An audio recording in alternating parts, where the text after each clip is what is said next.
I know me, you bald prick. Fuck you, and fucking swear at me. Oh my Smile God. for the camera.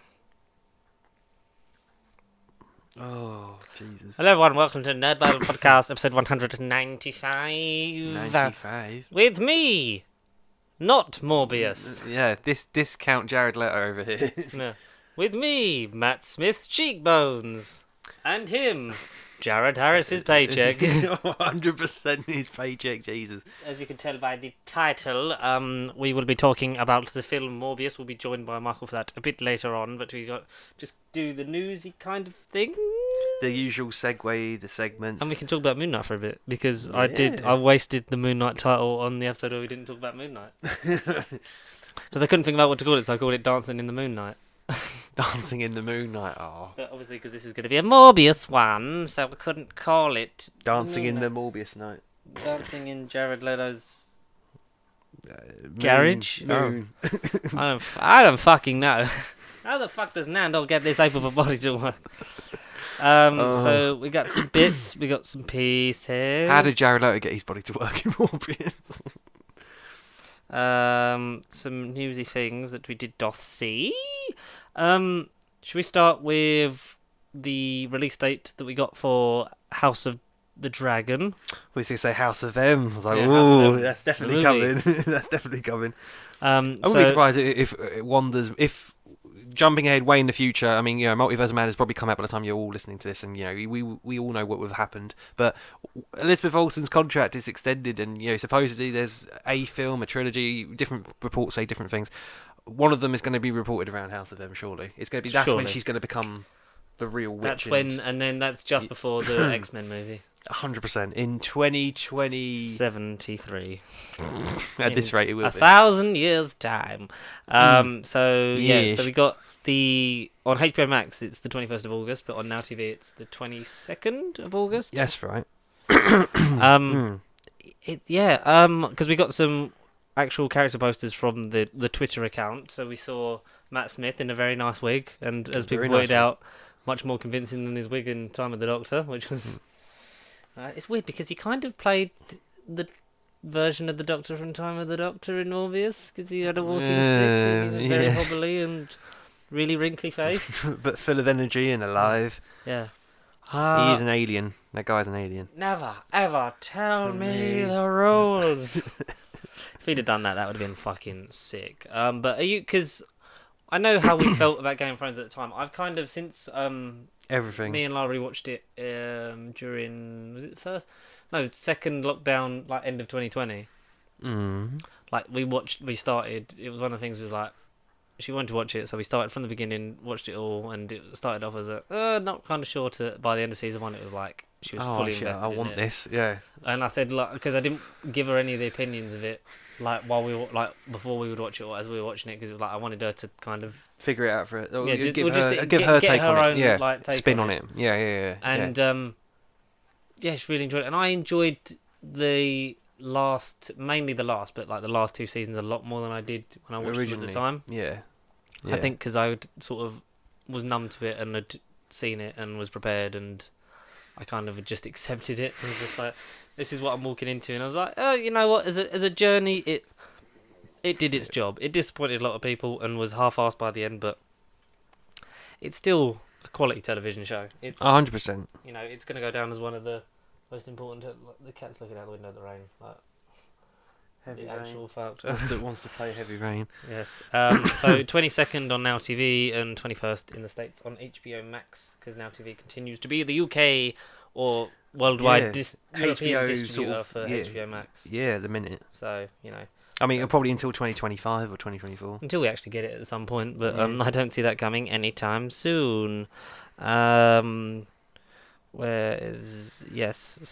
Daisy Ridley returns to social media following backlash. first time in 2016. Random news report. Yeah. Yeah, because she deleted it because Kelly Marie Tran cleared her Instagram after Last Jedi because she was getting loads of shit from people that hate women, and the fact that Kelly Marie Tran was a good character in Last Jedi, and it's like, oh, how dare she take the focus away from Poe Dameron.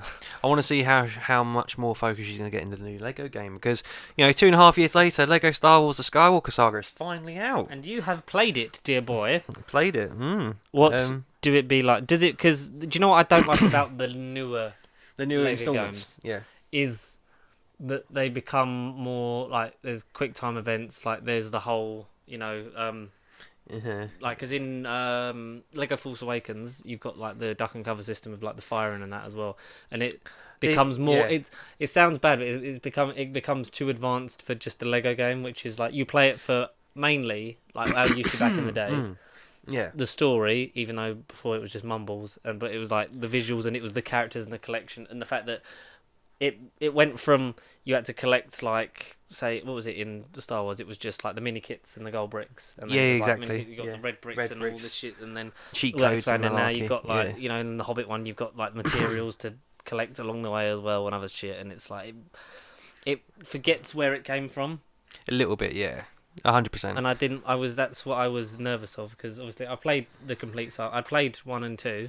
Yeah. I think I first played the original trilogy on on a PS2 demo set up in Toys R Us. It was the first time I'd ever seen it. I had Lego Star Wars 2 on PS2 when I was about 4 years old, and that was my introduction to Star Wars, the Lego game, like Lego in general. Yeah. Like Lego Star Wars Lego 2 games are is class. Yeah, that was my intro to everything, and of course that was all mumble, so I had no fucking clue. Have you done what mumble mode in the new one? Not yet. I want to hear it, So and then I'll replay it. Is it original it's unlocked dialogue straight away. or is it original dialogue, or is it ripped from the film like previous ones? So there's a couple actors. Where did you stand? So I'm on the New Hope because that's the right place to start with Star Wars. I mean, you've got Phantom Menace, which is just negotiations, and you never guess, more trade negotiations, and the odd bit of pod racing. Well, then you've got Force Awakens, which for the modern viewer, and I get people that played Lego Force Awakens, you might just want to dive into Last Jedi and Rise of Skywalker just to find out how they adapt it and whatever. But it's just part of the appeal is the it's just a upgrade crappy for New Hope. Yeah. Whereas A New Hope, there's nothing wrong with A New Hope. It's the original. So I'm going to do the weird order of doing episodes like. So you're going to watch it how they were made. No, I'm going to do 4, 5, 1, 2, 3, 6, 7, 8, 9. Oh, so you're going to do the thingy method, whatever it's called. I don't remember who first came up with it, but it was like a way to sort of, so you get the cliffhanger reveal of like I am your father. I'm your father. And then you go back, then you get to know Anakin. So by the time of Return of the Jedi, it means more. So yeah, see how that like plays out, because I don't know if I'd watch them that way. No, I wouldn't know. But playing them, it might. Playing them, it might just sort of streamline it a bit for you. I don't know, because it's because it's basically if I do the original first, it'd be Lego Star Wars 2, then I'd go to Lego Star Wars 1, and then I'd go to Lego Force Awakens. Oh wait, there's DLC for Last Jedi and for Rise of Skywalker, but. That's how it would feel like if I did it timeline or release order. Did you do the Force Awakens one when it came out? Because it's weird, because Lego games are weird, because it's like you get sort of like the Hobbit one never had the DLC for the third film. Yeah. It's the first two and that's it. Yeah, because there was meant to be DLC for Battle of the Five Armies, but it never came out. Yeah, it got cancelled. And you've got the 4 Pirates of the Caribbean movies, because at the time that was what it was, and they've done nothing with then the fifth one came out, but that was. Not even in 5-6 years later? Yeah, something. It's 2016, 17, 18. Even, obviously, you had the 2 different trilogies. You had the complete saga. Then you've had Clone Wars since, which I've picked back up again, and I'm close to finishing. Yeah. Because I'm on like the last stretch of just getting the last gold bricks. Yeah, I need to do that. Yeah. Like Indiana Jones, had the original 3, and then the second one had the original 3 plus Kingdom of Crystal Skull. Yeah. Yeah.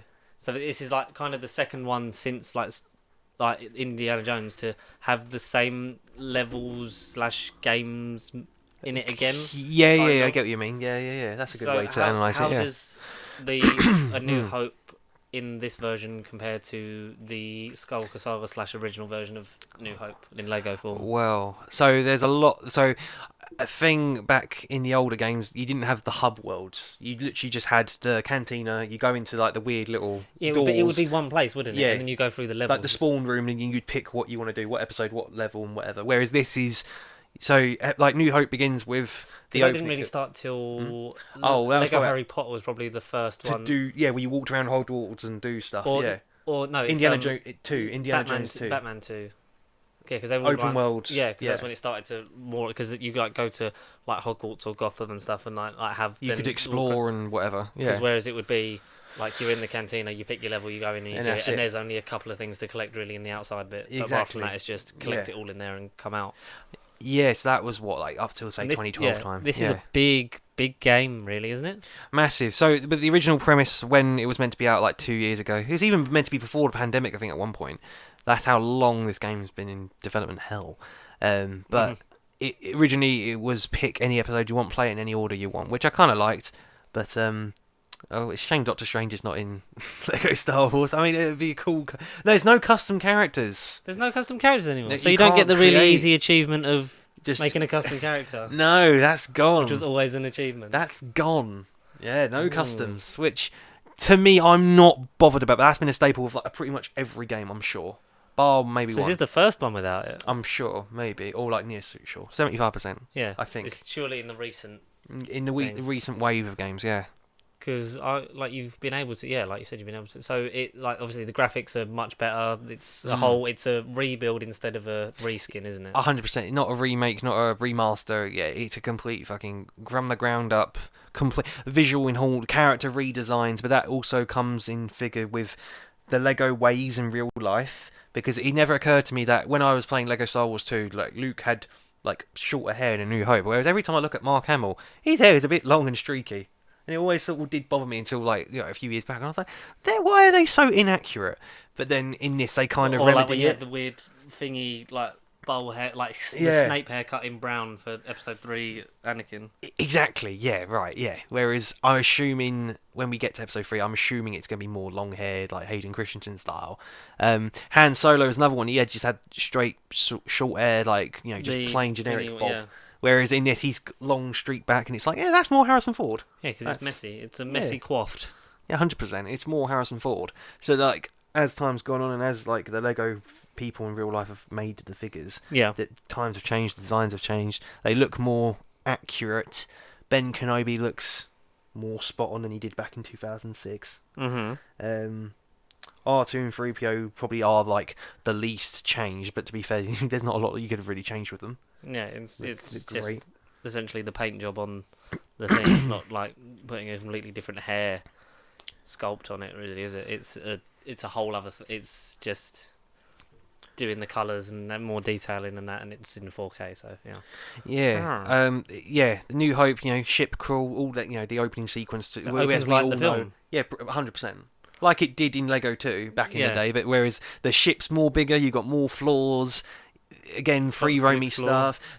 Again, this game is rather than prefixed camera angles, you can spin the camera 360.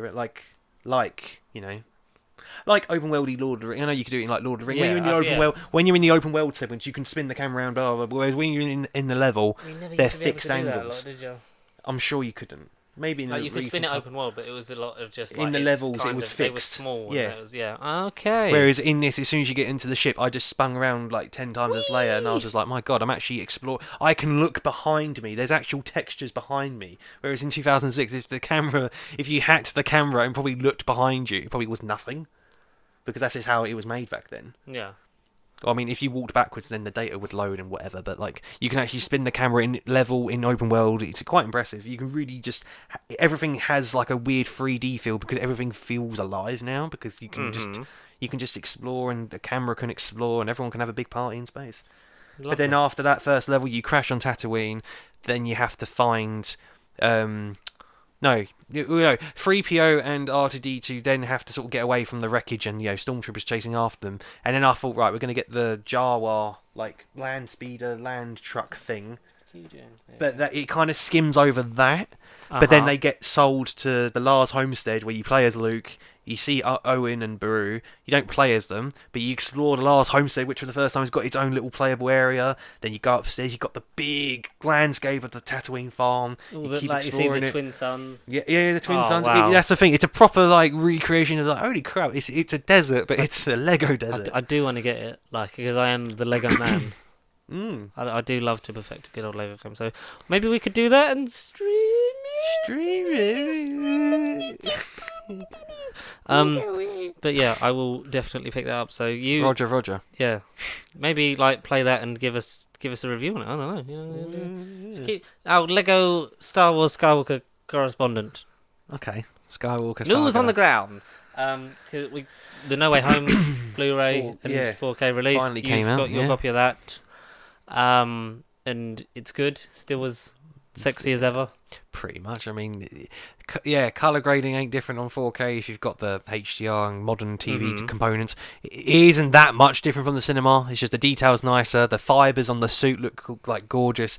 Toby and Andrew look better. And it's just great to have them in my living room as opposed to the big screen now. It's great to have them in my life. In my life, in my room, as many times as I want, over and over and over again. And watching it as well. 100%. In my life, over and over and over.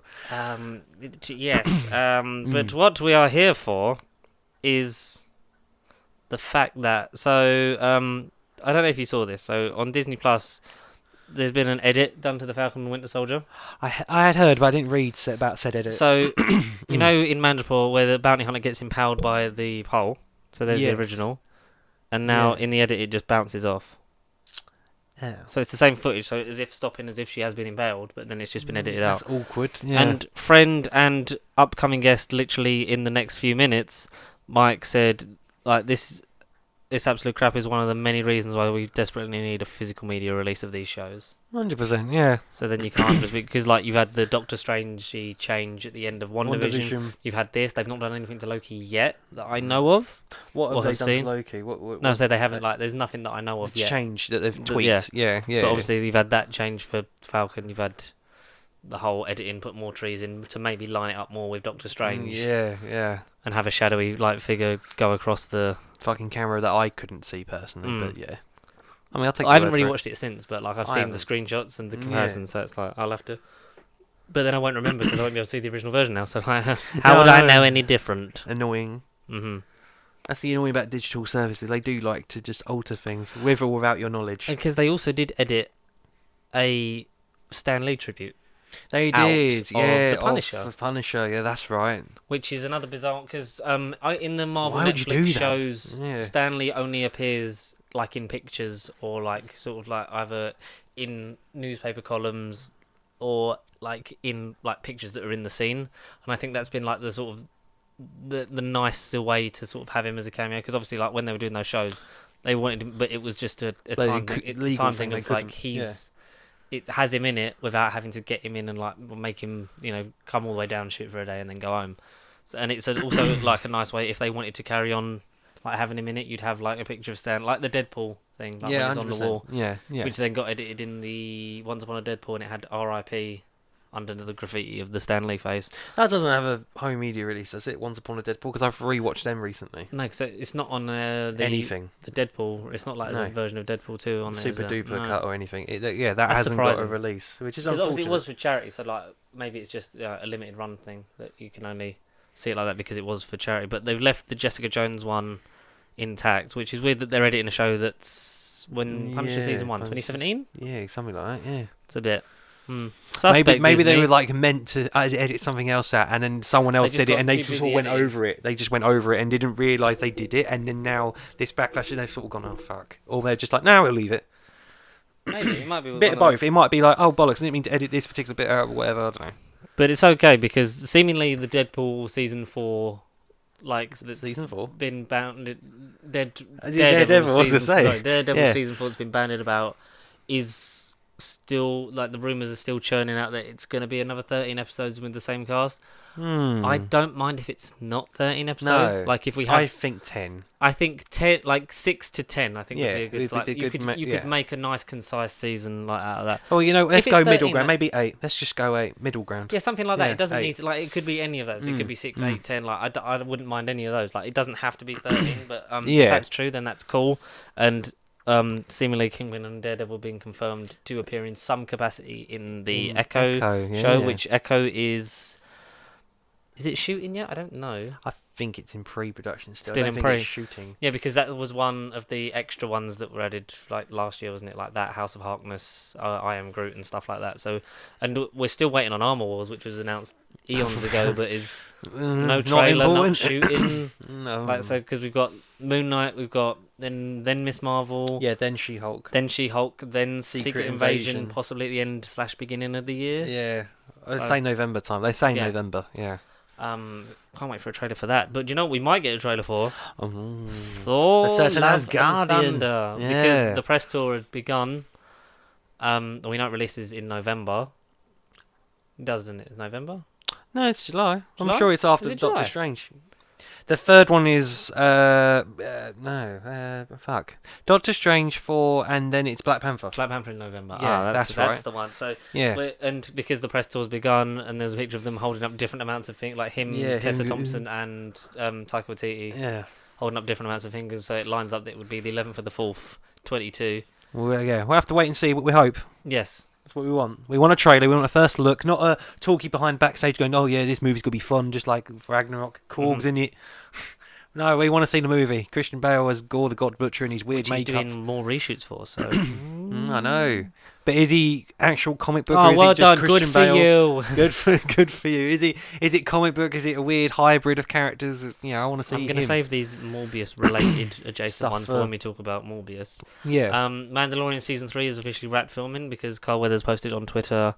Oh. So it was the Star Wars stuff had like tweeted it and he quoted it with, "And what a season full of wonderness." And yeah. So Mando season 3 is wrapped. It's done. It'll be in post probably until November time again, and a nice little end of the year treat. We delve back into the Star Wars Fingers universe, crossed, which I can't wait for. Sasha Calle's Supergirl is apparently from Screen Geek. It's all but confirmed, sort of, that he's being replaced. So it's going to be Supergirl. Will then maybe after Flashpoint be replacing Superman, which we'd obviously heard about rumblings and stuff before. Previously, yeah. But he's in the Suicide Squad. No, he's in the Peacemaker bit. Like when he's a suicide, he's a silhouette. Sorry, He's a suicide. Yes. So it's a shame because Cavill has said in interviews as recently as the last couple of months that he's got the costume in his wardrobe ready for the call. Like he's far from done with that character because he's never actually really got to play Since Superman until 2016-ish. like the end of Justice. Even in the Justice League, that's him actually the first time it's like he's actually playing Superman, a suave hero that's actually good and powerful. Yeah. Full circle a little bit. Yeah. The HBO Max prequel series to Stephen King's It is in the works because I know Machete had talked about doing a third film. Oh. Not like as in like chapter 3, is it but in that? yeah. Is it in that universe, that bubble then? Like as far as I know, that it would be like I think it's like Machete would be on to produce it or something. But he said if there was to be a third film, he's got an idea, but it would be about the origin of the entity, like it coming from space, the stuff with the fair thing where it burnt, like the fire, and that happens in the past. So it would be that kind of thing to link into it, but not a chapter 3. It would be a prequel spin-offy that thing. seems to be in the work at HBO in pre-production. So we don't know if and when we'll sort of get that, but that'll be worked on for a bit. And that'll be interesting to see. Bill Skarsgård will be reprising. Younger Bill, CGI maybe Bill. a cameo, like if it's one season, like if it's just a limited series, then maybe have him like then see the because it's her dad in the second one, isn't it? Like because she goes, when I was a little girl, and you see like the dad was Bill Skarsgård, and it's pre the entity of Pennywise. So it's interesting to see. So now we will you know what? Let's save Moon Knight. For next week because I've got a lot of thoughts about Morbius. So let's get them out. Put in a sick edit and get Mike on the line. Okay, we are now joined by our own Michael Morbius, but this one's not fighting Matt Smith in a sewer. It's Michael Wilson. Round of applause for Mike of Steel on Discord. How are you, my friend? Thank you for joining us. We know it's been a difficult 20 minutes. To say the least. It's always bad whenever we do this, isn't it? Like stress. But it's not like we're talking about a bad film that we don't really enjoy. No, we loved. We loved. So we're here obviously to talk about Morbius, which I literally saw like yesterday morning. Wow, okay. Yeah, because I was meant to see it over the weekend. It was a bit of like a lot of stuff was happening, so I managed to go at like 10 o'clock in the morning yesterday, and I was one of 3 people in the whole screening, so that was fun. I had about 6. So yeah, I had about 6. Wow. Packed out. There was really, there was more time than I think about 5 or 6 people entered for 10 minutes in. So. Yes. What did you think of the movie, Mike? Oh, we're straight into it, are we? Yeah. So if you haven't guessed, like spoilers abound for Morbius. Well, not that you can. Can you spoil? Can you spoil it? That is a real question. Can you spoil it? Is there anything to even talk about? Okay, so if sufficiently spoiled the film enough, we can't really do much worse than they did. No, exactly. Actually, if it's the film, to be very blunt, I believe after on Twitter, it was a strong contender for the single worst comic book film I've ever seen. I actually beat the number 1 worst. Oh dear. Have a good time. Oh dear. Oh dear. What was it you hated more? Was it the fact that Jared Leto's in it, or was it the fact that they wasted Matt Smith? It was the whole shebang, the whole package. I mean, I don't necessarily detest Jared Leto and stuff. I've seen him be good in things. I mean, I watched Fight Club and Americans like good at decent films. But to lead a film, really not. Yeah. To be fair though, to Jared Leto, he is not the worst part of the film.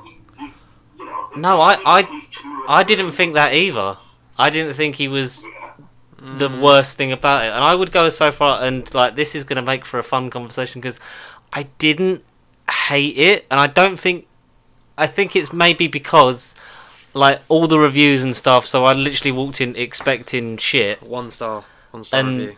I was just laughing at it just because I was like, this is fucking stupid. Like it was kind of the similar feeling I had to Venom, like the first one. It was like, why? Yeah. I didn't even find stuff to laugh at, and I think that's the thing. If the direct Jared Leto kind of off the leash and just be crazy, then it might have made for a good film. But he was playing dead straight. Which didn't help. That's what you said, wasn't it? It was the most muted Jared Leto performance. Not whether it was just a comic book movie, like straight up. And Jared Leto always goes eccentric. You always hear stories about things he might have done on set and what animals he sends to his castmates and stuff. Whereas with this, he found it difficult to method act because there wasn't a lot of method acting. It was just like you say, just straight up acting. It was just him on stage in makeup and a wig, acting like a goth dude who claimed to be a vampire. But I honestly looked at the trailer and thought it was a werewolf.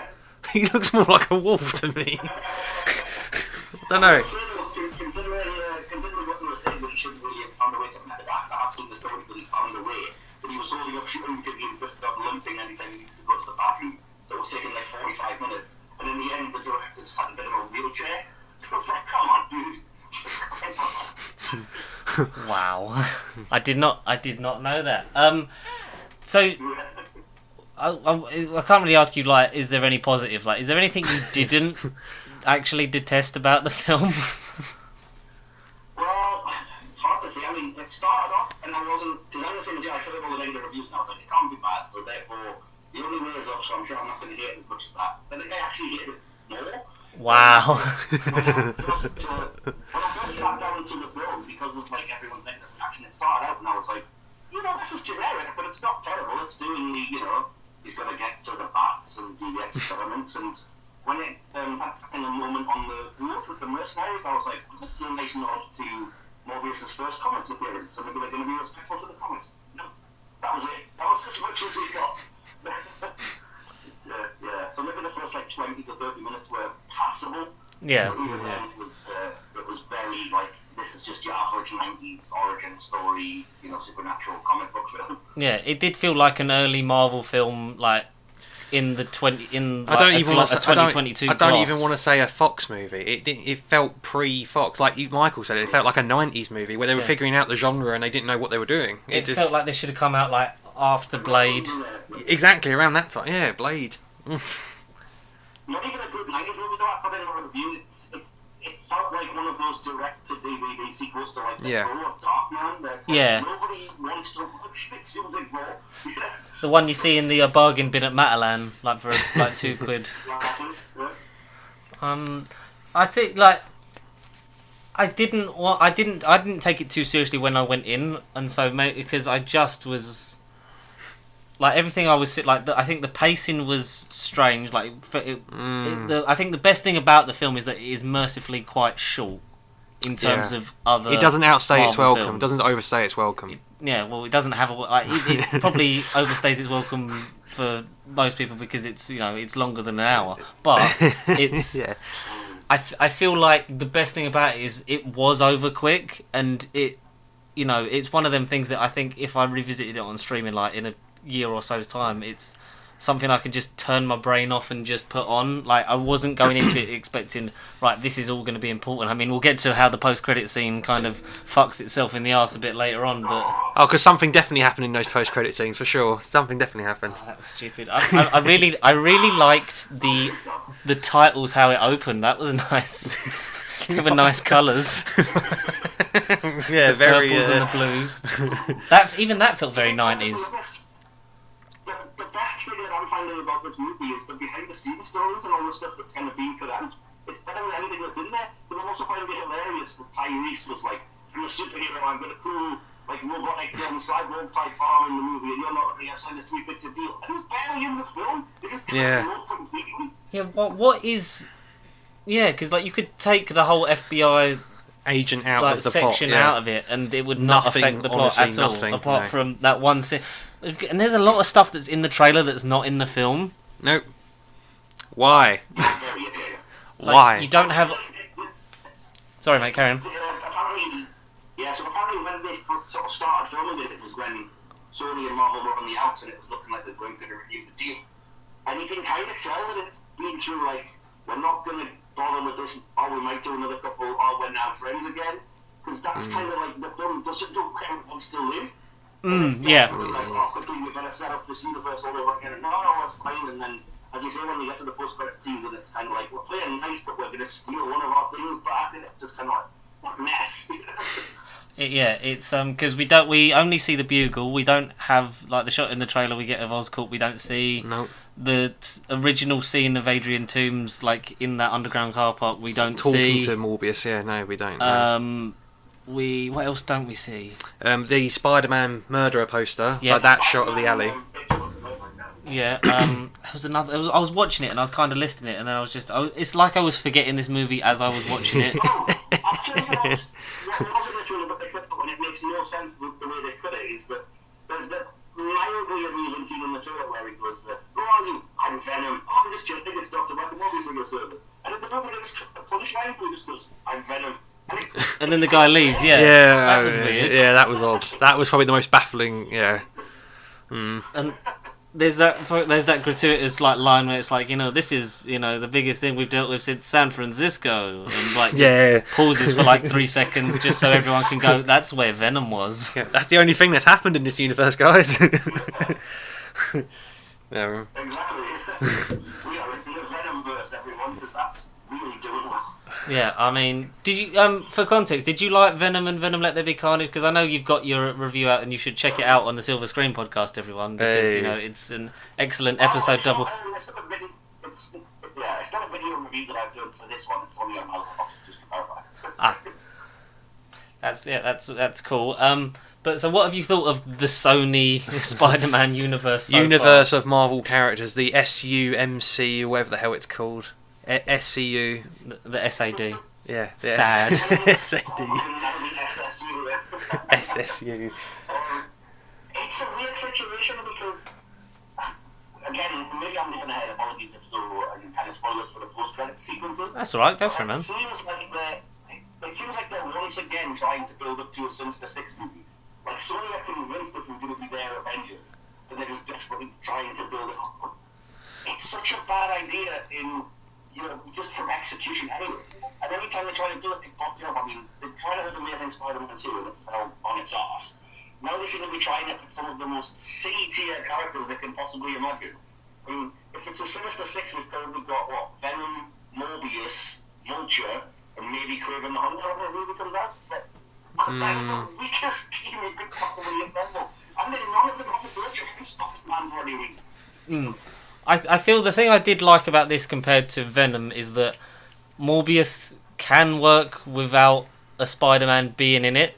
Like, his creation isn't dependent really on Spider-Man existing, which is the main problem I took away from Venom and subsequently with parts of Let There Be Carnage, but that film's a fucking mess in itself.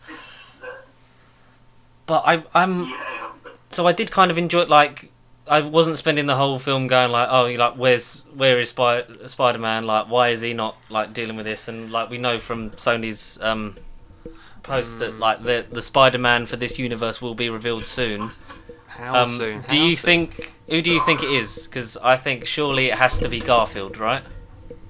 The talking cat, just to clarify. The talking cat. I kind of hope not, but it's probably going to be, because I did see online that people were saying that the vulture suit at the end looks a lot like the one from the Amazing Spider-Man suit. Yeah, It's different, but to me it didn't look dead on. Like, to me it just looked the same. I didn't make a thing of it. It was only when I read it after I saw the movie and it was like, oh, was it different? I knew the wings were like gigantic, but I was like, oh, that's just to me it looked a lot like the Homecoming one in parts, but then it was the thing with where the wings are sort of bent in. Then it did look like the Corridor of Origin Stories vulture suit. That's a deleted scene in the home release, by the way. We're going to go back to that corridor. We're going to go back to that corridor. Do you... It can't be the same vulture suit from the Homecoming because of Actor tap. So, like, I think that they haven't thought any of this stuff through.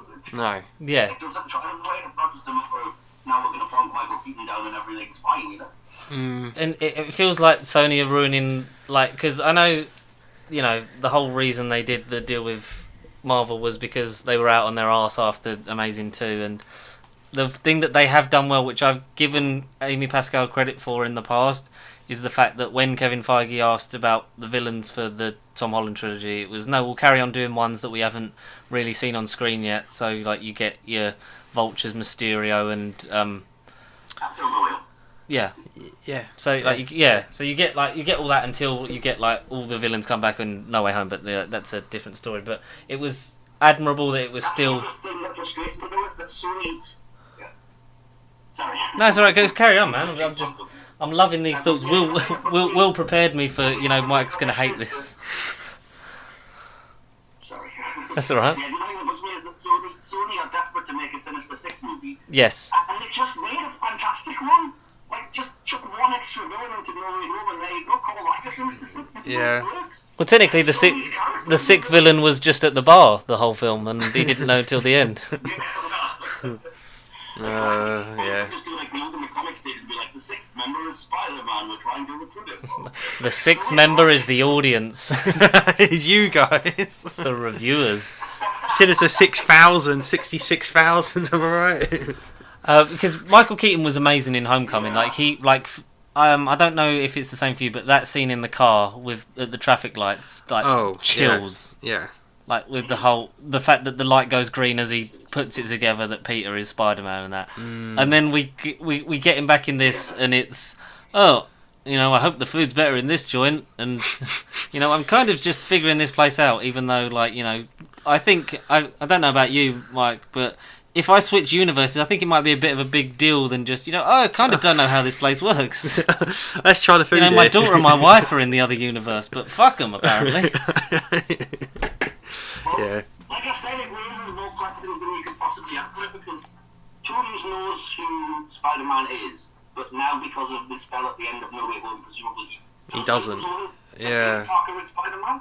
He just knows Spider-Man. He's got no grudge against Spider-Man because his grudge was always against Tony Stark anyway. Yeah. So it's like, what are we forming the Sinister Six to fight? Because none of them, like I said, you say, oh, Morbius doesn't need Spider-Man, and I agree, but he also doesn't, he's not a hero. You can't make him a hero of the film. No, definitely not. That's the thing with the movie that bugs me as well. It's so new, and it's kind of like, you know, you killed a few mercenaries, we don't care about that. It's not all the tops in this universe. I mean, yeah, fair enough, but still, it's still like vampire murder. Like, you know, if you go around killing bad dudes, it's funny, you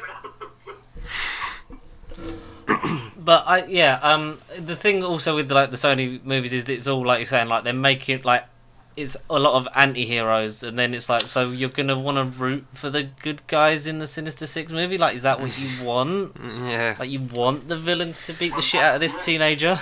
Yeah, you want these characters that you're trying to make money for in these solo movies, only to then Spider-Man to appear in your Sinister Six movie. You go, you're Sinister Six, only to then get booed out the building when Spider-Man goes and kicks their ass. Like, is that their end goal? Is that what they're trying to do with this universe? Like, is that it? I'd rather it be Andrew than Toby. Yeah. It's all strange. I don't see how that will work. Like I said, the only way they can really make it work is to have the Sinister Six be the hero team and fight something worse. Yeah. Nobody wants to see that. It doesn't. No. They team up and fight Avi Arad. Although, if they do Andrew Garfield mutating into a giant spider, speaking of like Morbius storylines, and then they have to go fight him, maybe might be interesting. Maybe. Should we talk about like the fact that Matt Smith is just keeps getting put in shit films where he's amazing? I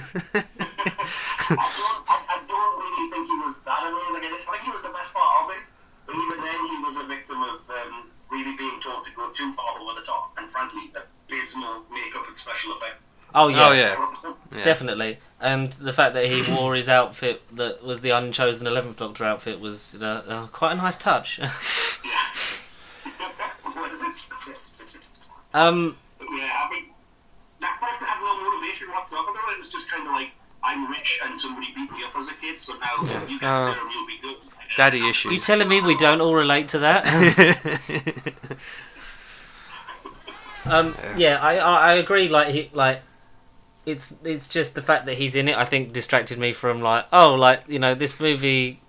I can have fun with it because it's just Matt Smith just doing stuff, and I would just watch that for an hour and 45 minutes instead. Screen pleasure, yeah. Ooh. Like, just if it was just him eating cereal or some shit, like I would rather that than this movie. But He is pretty much the well, him and Jared Harris are about the only good actors that are doing anything semi-decent. oh, but Jared Harris was wasted though, wasn't he? I feel like 5 minutes of screen time in total. I did read a hilarious review that said that Jared Leto is often not the best thing in the movies he is. In this movie, he's not even the best Jared. And I was like, He's got But I don't know if this like annoyed you as well. But the fact that why did they keep calling him Milo? Like, Yeah. it's not his fucking name. Like, I just, You're Milo. you're my. And then they just carried on doing it, and then obviously Nicholas just Lucian. carried on calling him fucking Milo. It's like, but that's not his name. But it was Lucian or Lucius. Lucian. It's a change from Loxius Crown, though, isn't it? why is he Milo and Morbius and they're not related? Oh, No. Why has anything to do with that character anything? It's just because they wanted someone from Morbius to fight, and there isn't anyone in the comics, so they're like, just duplicate Morbius, I'll be fine. Because he was originally, rumoured to be, like, it was never confirmed that he was Loxius Crown, wasn't he? In the pre-production at some point. But not similar enough. Do you know enough about the character to give us an insight of what that might have looked like? Well, you can see if that is where they were going, that's fair enough, because Hunger is similar in a lot of ways, but there's too many differences for him to be that character, because Hunger really isn't about, I'm just going to feed him whatever. He's very much not going to turn people and form an army and what have you. So, yeah, despite the name, just the characters just don't work outside of having like mutants and stuff to hang out with, I guess that. Would you be more interested if, like, Sony did the villain origin story, but they were fighting Spider-Man, but it was all from the villain's perspective? Would that be a more compelling way to kind of have these have these characters come and interact, and then you have the draw of like they're coming in thinking it's a Spider-Man movie, but it's all from the villain's perspective? Because it's something that I think is going to work for Black Adam, that's going to be coming up, that it's essentially the Avengers movie but from Loki's perspective. Yeah. I mean, at this point I'd be happy with anything that isn't exactly what used to be a problem with the MCU, which is that they all have to just fight copies of themselves. Yeah. 3 movies in, Venom fought, I can't remember the name, the other Riot symbiote or whatever. Venom fought Carnage, and then Morbius fought another vampire. Are we going to have Kraven the Hunter just fighting another Hunter dude? Where's the Yuki to see him? It's gonna be George of the Jungle. It's gonna be George of the Jungle.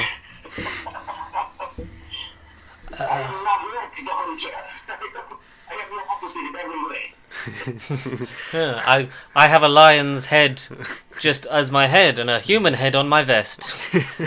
Yeah.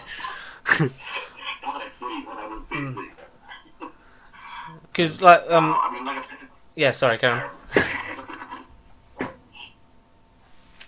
Because we know from there's email hack for Sony and stuff like that, like you said, the Sinister Six has been on their mind for a very long time. They always wanted a Venom film since Spider-Man 3. You know, the Amazing Spider-Man 2 was meant to lead to a version of the Sinister Six.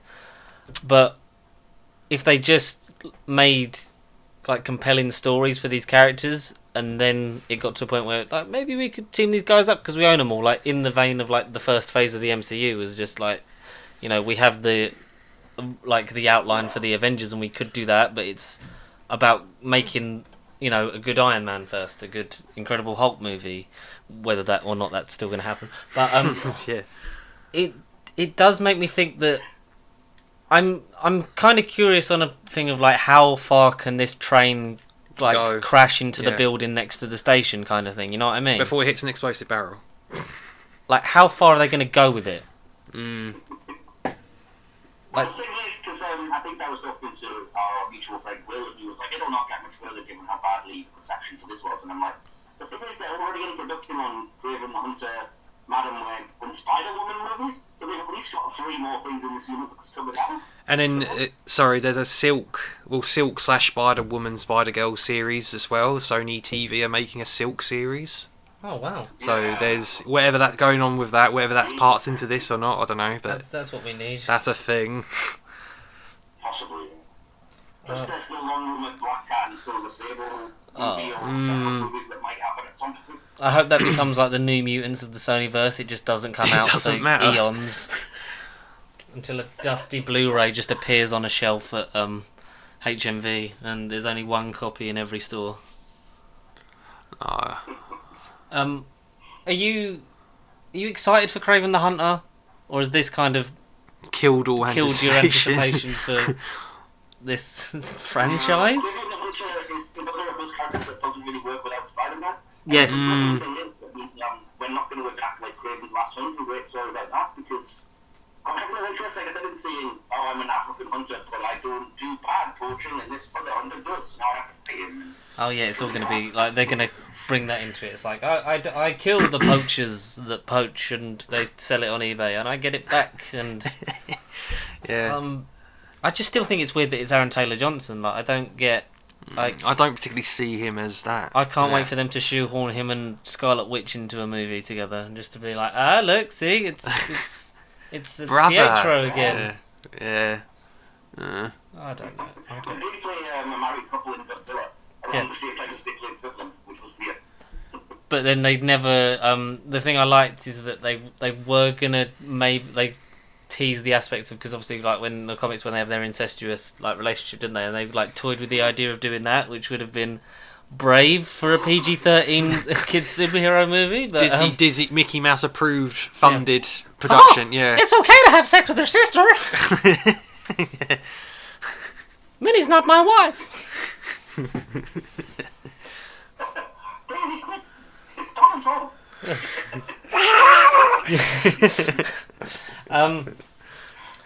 I just kind of laughed at the whole movie. Like there was points in it where I didn't like think it was entirely shit. Like I think there was some Jared Leto lines when I was like, that's fun. Like whether he's been told to say that or because he probably hasn't improv'd it, because I don't think he's got a creative bone in his head.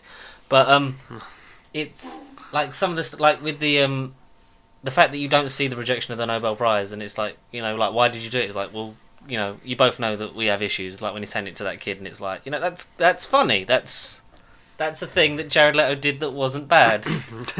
But I just felt like it didn't really go. Like the plot is all it's all superfluous. It didn't need to happen. Like it was all, you know, because I did this, then this happened and stuff like. And then the whole, you knew as soon as you saw the nurse getting eaten that wasn't Morbius because of the like. No way. The coat. Oh my god. Literally. Yeah. It's like, And, maybe I did do it. I did see the weekly Planet review that they put out. They were kind of like, the movie doesn't even try to listen to. It's like one scene is, and then this cure that you've got. No, it's a curse. I'm going to stop out because I don't look you up. Next scene, somebody kills the nurse. Well, doesn't take Sherlock Holmes. No, exactly, yeah. Especially when he was still in, like, I think he was still in the room, wasn't he? Like, he was still in that, in the lab bit. And then you just cut, and then you see that, because when, I thought you were just going to see the hand, and they were going to, like, do the whole thing, like, they'll play it up that it's Morbius, and then it will be Matt Smith. But, like, when you see him crawling on the ceiling and he's clearly wearing Matt Smith's clothes, it's like, they're not even fucking trying. But, yeah, related to what you were saying, I did say back in my review as well, it's one of those films where it seems like things just happen, and nothing really has an impact. No. Scene by scene. It comes to looks like a logical end point, but then it also just seemed like it just stopped. And I genuinely, before even the first credit scenes, I was like, is that it? Yeah. Yeah, it did feel like it was, there was more Alright. to do, but also that there was, like, I was glad it was over, kind of thing. Like, it was just, I don't, because is this the director's first film? Like, who's it? Is it Daniel Espinosa? Yeah. What first comic book movie? That's uncomfortable, I think. It's not his first movie. He's done a few others, but nothing comic book. Because I was thinking, like, is it the director's fault? Is it? But it's probably just the studio hands that are all trying to Involved cook with it. this universe into existence. Because some of it looked great. I The think. director has yeah. Sorry, carry on, mate. I'm sure the director has come out in interviews and kind of said there's a heck of a lot, because they asked him, like, he's obviously being diplomatic, but they said, here's what you handed in, what was released, and he was like, I'm going to go get in the water. And they kind of basically danced around the fact that, like, there's tons of stuff, as you mentioned in the trailers and stuff, that's just cut out of the movie, just to slice it up to make a quick hour-and-a-half movie. And there's an entire subplot about the Simon Stroud character that's gone. The director reckons there's a lot of, like, character motivations and stuff that we just weren't interested in. It was just get to the next scene. And as I said, you can kind of tell that, in my opinion anyway, the scenes with Ultra were obviously supposed to be either when Sony and Marvel had kind of split up, or when they could explain in a different way how he was in that universe, because they were obviously supposed to happen when Morbius was in jail for the sort of murder of that nurse. Yeah. They'd be like, oh, we can't do that because he's not here yet. And I've got a sneaky suspicion that the first post-credit scene is something that Sony were trying to sneak into the end of No Way Home, and Marvel just wouldn't let them. Yeah, I wouldn't be that would have surprised. made sense. Yeah. That sounds like something Sony would do. But because you would naturally think when you see that post credits, because when he was in the prison and having seen the trailer, it was like, so Yeah. Michael Keaton's here. yeah, so like Michael Keaton's somewhere in this building, and maybe like as he's being let out, like They're going to cross. you're gonna see like because you see him in the alleyway that's very similar to the underpass for the PlayStation, like as when he's coming out in the post credit scene. So you think that naturally he'd be coming out and maybe sort of see him and like be keeping an eye on him because obviously he's just got there and like he's somehow just fine with it. But it just, I think some of the stuff that's like, why are you going to show us Oscorp and then cut that out? Like, what's the Purpose harm of in that. having Oscorp in the background? Just little things like The that. director has nothing to do with him, because the studio put the Spider-Man picture and the Oscorp and stuff in the trailer, because in my opinion they know exactly what they're doing. They're desperately trying to hope the audiences are going to be dumb enough to think this is the MCU, because they've been doing that since Venom. I mean, Stanley cameo at the end of Venom was only there so people could think, oh, this is supposed to be the same place. Yeah. Yeah, 100%. I get that. And it's kind of good that it was like cut because obviously then it's, it wasn't the right Oscorp building anyway, so maybe they, would have put if they'd have put the right render of the Oscorp building from the, but then that would have given away the game of who is Yeah, which Spider-Man which would Spider-Man it it is, because Well, it was the wrong Spider-Man, is it? It was the Maguire, but in an image from the video game. So be? Exactly, so that, the that's announcement proper of the mixed Raimi messages. suit, but just like flipped and taken out. And why Proper mixed messages. why would Spider-Man be labelled a murderer in this universe when Yeah. it's in the other one? Yeah, because obviously that was when it's like, is it in? That was when we thought that Morbius was in the MCU, wasn't it? Because it's like they're saying that they're probably thinking that he's murdered Mysterio and Michael Keaton's there. So why would it be the Sony verse? Or just a random idea, ask us to say the murderer. Yeah. Superior Spider-Man. They don't know it's Octavius, and Spider-Man's suddenly going rampant because they're doing Superior Spider-Man. Otto's in his mind. I mean, that would be fucking brave. Yeah. For a storyline. I would. Do you know what? I would love the balls on Sony if it was just Miles Morales. That's what. Yeah. I think if they. Yeah. A completely different Spider-Man. Maybe, like, if you want to try it in, you have it be like Toby and then kill Toby in the way that Spider-Man dies in the Miles Morales storyline. Like, maybe you do that. Like, maybe you draw people in of, like, this is the same world, but then you, like... I would appreciate that more if they were going for something new, not just let's get Andrew Garfield or Tobey Maguire in spandex, even though it's been, like, 10 to 15 years since they wanted to do this anyway. Because, I don't know, have you picked up the copy of No Way Home on home media and dived into any of the interviews with them too yet? I haven't had a chance to watch it yet. I do have it though. Because I'd be interested to see, like...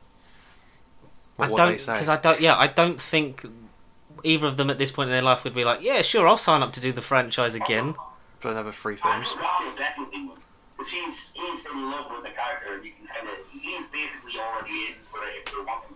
Maguire, I don't think even frankly wanted to come back to the way, but No. you kind of tell them the performance there, it's like, I'll do it, because you've probably packed up a truckload of Disney money, but this is it, Yeah. I can see Garfield doing it. He loves that character, and he never felt he got fair. Well, he's right, I mean, he's not a problem with those movies, but they're written pretty badly, so...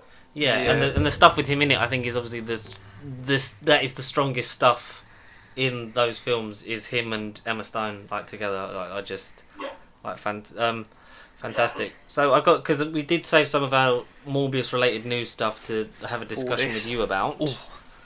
Let's read this. Apparently, Andrew Garfield did film a post-credit scene for confirmation of it being his universe, but it was ultimately cut. This was seemingly filmed a couple of months ago when the reshoots were happening in February. There are also reports saying that Michael Keaton's scenes were cut out of the movie. I think it also might be true, but that's obviously confirmed because we've seen the fucking film.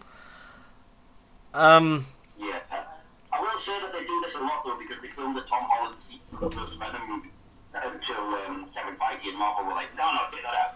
That's too far suggesting that the same universe. Yeah, because I don't know if you remember the press tour for the first Venom when they were asked of they were asking Amy Pascal and Kevin Feige like, are they going to cross over someday? And like Amy Pascal kind of just goes like, well, that there's not to say they're not gonna. They're kind of the adjacent. They were given the MCU Netflix treatment of like they're in the same universe, but nothing's really going to affect their universe. But now we know that it's it's a Sony thing of like, well, if we can build up enough of a rep, and if a good rep. If Tom Holland had ever been... I think if the reaction to While Far From Home was in cinema hadn't happened, I think we would have had the pull-out and then you would have had it be the Tom Holland universe, because originally in the contract, like, you had a secret Spider-Man movie was in Tom Holland's contract, like he was signed up for like a trilogy with the MCU, but then there was an extra one. Yeah, this is the weird thing though, when they kind of made it nice and made that deal again, one of the things that leaked out was that now Sony have said, well, Spider-Man can now cross universes. It's like an exclusion or something, so whether they're planning to just have Tom Holland somehow in both, because they're packed up into that now, but that was part of the deal. Yeah. So who knows? But I don't, I wouldn't, like, how, it's the whole swapping universe. Keeping this whole crossing universe things, Vulture, right, he appears somehow, assumedly because of the purple blip in the sky, because of the rift of No Way Home and all that stuff. Because he's made everyone forget, but then why would he get sent to the universe? My loose theory, I mean, I can't prove this, but Tinkerer, right, the name Tinkerer, can't he just tinker a fucking gadget that somehow makes villains teleport between universes? But it's just convenient that the sky was purple, like the rift from No Way Home, and that we think that it's because of the spell that he's now in the universe, like... I'm not saying Tinker is going to become a main player all of a sudden or even become a Sinister Six member, but they were together. You say that, but then she only actually happened to deliver the line, I don't know how I got here, but it had something to do with Spider-Man, I think. I think, yeah. But then does that not suggest that he kind of still knows who Spider-Man is? Because... Well, yeah, that's the thing. He can't know that Peter Parker is Spider-Man, which removes half of what his grudge is with Peter Parker and Spider-Man anyway. So that wrecks his character motivation. Like I said, so we just haven't done it. Just like, that's a popular villain with the MCU seems to be done with. So we're going to nick him back and try to use him to kind of prop up our universe, and it doesn't work. Yeah, I'm scared they're just going to ruin Keaton. Because like Keaton is a fantastic actor, and he is the best thing about Homecoming, and I'd hate for it to just become the thing of like, and then we'll get this person back, and then we'll because there was rumours that they were trying to get Mysterio back in some capacity in this universe. Yeah. Whether it be the Keaton trying to understand all this multiverse because he's also playing his original Batman in the Flash movie, who's crossed over to their main universe, the regular Batman. Then like, I think with the individuals and stuff, he was like, I don't know, pretty cool what this multiverse stuff is. I'm just turning up acting. You don't understand what I'm doing. Yeah, I like that. Yeah, like in his Morbius stuff, Vulture stuff. Yeah, his Kimmel interviews when Vulture he's like stuff. talking about, I'm like, they explained to me everything that I don't, because you did this in this movie, and they're like, do you know what we're talking about? He's like, nope. I love that Michael Keaton is just like, yeah, I'm just turning up and doing it because I like the character, but I honestly couldn't tell you, not just for secret's sake, but I don't actually know what the fuck they're doing. How A connects to B, yeah. I mean, where do you go next with, like, do you have, like, a Morbius and Michael Keaton team-up movie? Like, where they're, like, the Nick Fury of the Sinister Six? They're going around, like, taking in, like, CVs and recruiting people? In every post-credit scene, they're like, right, yes, Craven, you pass. Whoever they're going to... Silk, you fail, you're a hero. It seems like that's what they're doing. They desperately want to be MCU Phase 1. And I think the whole point of Tooms now is that they're trying to make him into this universe's Nick Fury, so that he can go around and be like, Dr. Michael, let's team up, and then he can maybe turn up in a Venom sequel, because we're going to have the toxin appearance and whatever, and be like, Venom, you two put you as well, makes no sense, but whatever. And then Craven, and as you said, at the end, you have their Sinister Six movie they always wanted to make, which will be crap, because it doesn't make any sense. Yeah. I didn't hate. I did like enjoy it ironically, but it is also a thing of like I kind of don't want to see any more of this. No. And I'm scared because Madam Web obviously transcends the multiverse in like, and if they 90s cartoon it, that would be like amazing. She's the watcher of the Sonyverse. She's kind of the weird spider lady that watches all Peter Parkers from all sorts of dimensions, and it would have made more sense for her to be the way that they travelled universes. Yeah.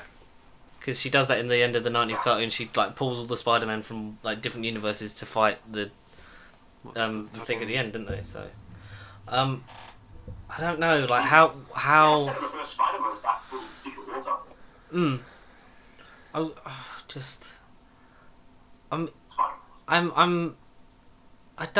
don't know about Craven because like you said, it's like he's such a key component in Spider-Man. Having Spider-Man in his story is like so important. But then they didn't give a fuck about doing that for Venom, so like why? I kind of I don't know. Am I done with this? I kind of feel like I'm done because I enjoyed it to a point where it's like, yeah, I mean, I'd never pick this up on Blu-ray, but if it was on like ITV2 on a Sunday night, I'd maybe flick over halfway through and see what's happening. But I don't know. Like it didn't even really look great. Like there was nothing.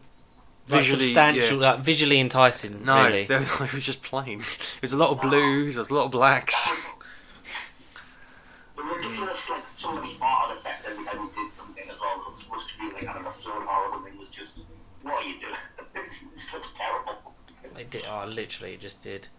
And a waste of a great card. It does feel like a paper thin plot, and like we've said, like straight out of the 90s, early 2000s realms of direct-to-video archives. Marvel comic book. What was I saying? Yeah, if you're going to watch anything to do with Morbius, just watch the 90s Spider-Man cartoon, which used to be an embarrassment to the character. Yeah. When they didn't let him drink blood, so it was like plasma. Plasma. Yeah, plasma. Oh, Felicia.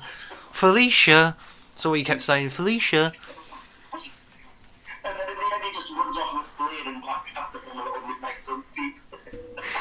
Now, I wouldn't be against him.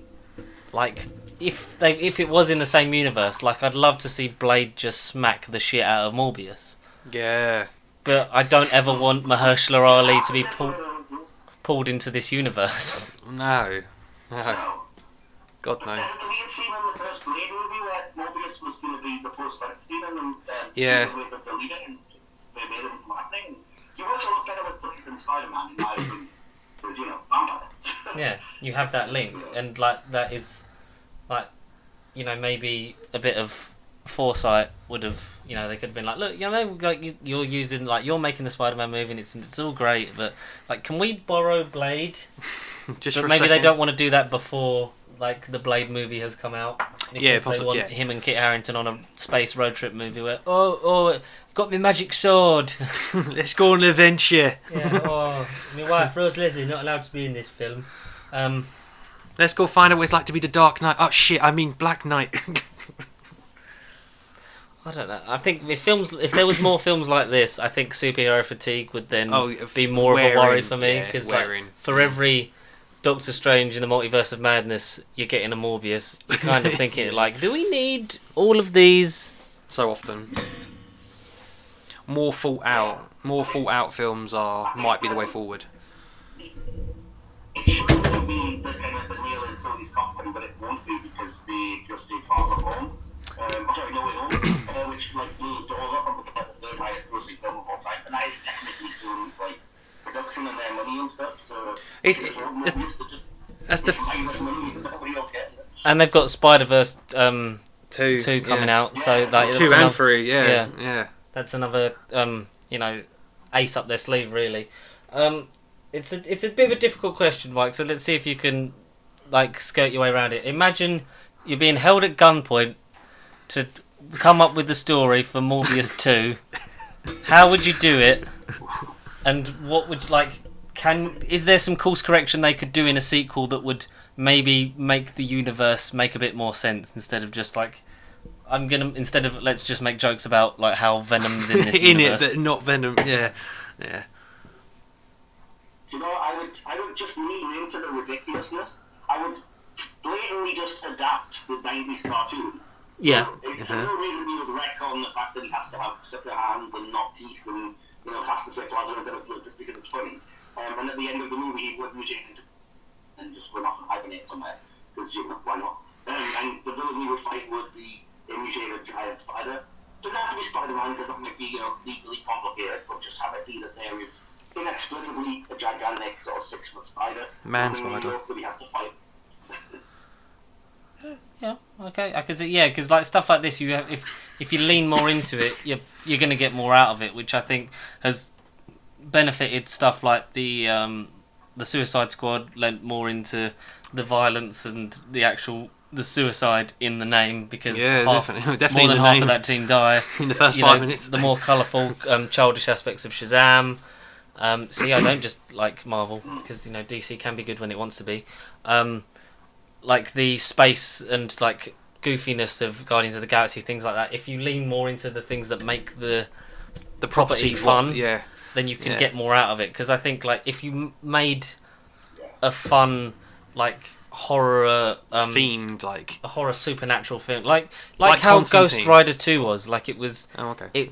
It was trying to be dark and gritty and horrible, but also like it lived in the fantastical world with demons and things like that. That was made by the guys that did Cold. That was not attempting to be anything serious. It was trying to be more serious than the first one, which was let's CGI abs on Nick Cage. So I can't wait to watch that movie. I like them. I like them both. I can't get hold of a copy of the second one on Blu-ray that isn't 3D. That isn't 3D. Yeah. Yes, it's frustrating. But tell me what. Never mind. I just have them the DVD instead. Not that I mind because it's a terrible movie. But yeah. Thank you so much for talking to us. Well, ranting about Morbius more, but an amazing movie. It really was. I wouldn't give it a rating. I don't think it deserves it. Not to sort of steal the conversation, but I will say I was glad because I made it a kind of double film day, and I went to go and see Sonic the Hedgehog 2 on the same day, and I was so relieved that film was good. Yeah. So Yeah, because I've not seen that yet. So can you endorse that Sonic 2 is as good, if not better, than the first one? I didn't really like the first one because I didn't think it made any use of the IP. And it Yeah. seemed like a generic, like, hot for the Smurfs type movie that was like cartoon animal in real world, kind of thing. Whereas the sequel is very much like, if you played the games, let's play, it's got all the cool things you could recognise here. Yeah, 100%. Yeah, 100%. Yeah.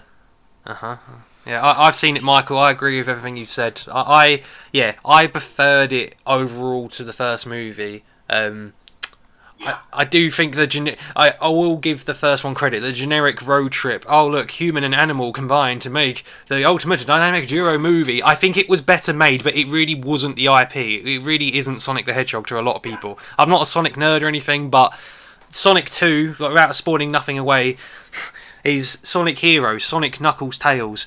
You may have an Emerald in there, or you may not. You may have an Eggman robot. You may have certain other things that make it feel like a game, but just brought to the big screen.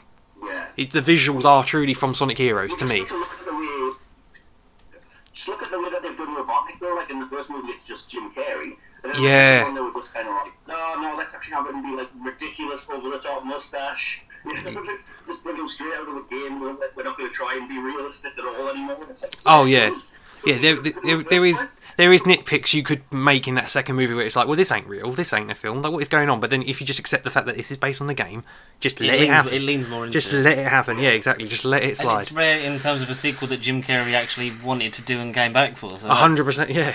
And it was worth it. It was worth hopefully it. leads to he's so good. another couple. I loved him in the first one, especially the I like the of course I coffee. want a coffee. I love the way you make it. It's the best. Jim Carrey's improvising when he's having the ball, especially in the second one. He's going for it. He's loving every minute of it. Yeah. Right. But I feel like, okay, not to Jim Carrey, I feel like was more appropriately seeded in this movie. Whereas rewatching the first one, like as soon as he's on the scene, it very much is the Jim Carrey movie, and everyone else is just okay. And then you have Jim Carrey. Whereas this second one, I feel like he wasn't crazy mega Jim Carrey overload at the beginning, but as it definitely the movie went on and into the third act, oh my god, he truly became Eggman and Jim Carrey times 10,000. He was appropriately sort of, enough, and then he got crazy. Whereas in the first one, as soon as he's in, he's just going for it. Chewing up the scenery. That was cool. I do miss when he's kind of the mass Ace Ventura, the Riddler, Carey, and it's good to see him again. Well, there's the positive to come out of the Morbius review is Sonic 2 is go and great. see Sonic 2 instead. Exactly. Of course, great. They can make a good vampire movie if they try. Just don't watch Blade Trinity. No. Well, at least that's funnier. Yeah. The line cock-juggling thunder. It already makes sense. That is a good point, and it is like proto Deadpool Ryan Reynolds ish. So Yeah, definitely. Yeah. enjoy that. Inspired. Thank you, Michael, for joining us to talk about Morbius. Give yourself all your plugs and whatever you need to say, and we'll put some links in the description as you say it. That would be awesome. Well, as I was mentioned, I think earlier, I did a couple of podcasts. I have a movie-related podcast where you can find me rambling about things like Morbius or Sonic 2, like I did here. That's called the Silver Screen Podcast. You can search it on YouTube, but there's a few people who have the name because it's not very original. So the YouTube URL is actually Marvel Man Mike because it was my own personal YouTube. So you can go to @podcast_screen on Twitter and follow all the links there. I have a few reviews up. By the time this goes out, there should be reviews of both Venom movies. I reviewed Batman '89 because the Batman was coming out. And in the next coming few weeks, I'm doing a top 10 Marvel and a review of Doctor Strange. That's some stuff to look forward to.